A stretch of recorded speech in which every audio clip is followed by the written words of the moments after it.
નમસ્કાર મિત્રો, નમસ્કાર. આપ સૌને મારા નમસ્કાર. મારું નામ અશ્વિન વૈદ્ય છે. એક સરસ રચના છે, ચાલો જીવી લઈએ. ચાલો જીવી લઈએ જિંદગી, બધું મળે એનું નામ જિંદગી, કંઈક ખૂટે એનું નામ જિંદગી.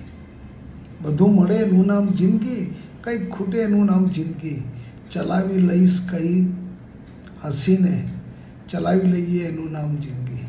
ચલાવી લઈશ કહીને હસીને, ચલાવી લઈએ એનું નામ જિંદગી. બધું બધાને ક્યાં મળે છે, બધું બધાને ક્યાં મળે છે, જે છે તેમાં જ મન મનાવી લઈએ એનું નામ જ જિંદગી. આવું નવા રંગો રોજ દેખાય બધાના, છતાં હસીને આપણે આપણા રંગમાં જીવી લઈએ એનું નામ જિંદગી. જરૂરી નથી કે આપણે બધાને પસંદ આવીએ, પણ જિંદગી એવી જીવીએ કે કોઈકને તો આપણે પસંદ આવીએ. કોઈક યાદ કરશે કે નહીં એ ખબર નહીં, પણ યાદો ભરપૂર છોડી દઈએ એ જિંદગી. કહે છે સૌને કે ચાલો હસતા હસતા જીવી લઈએ એ જિંદગી. Thank you, thank you, thank you.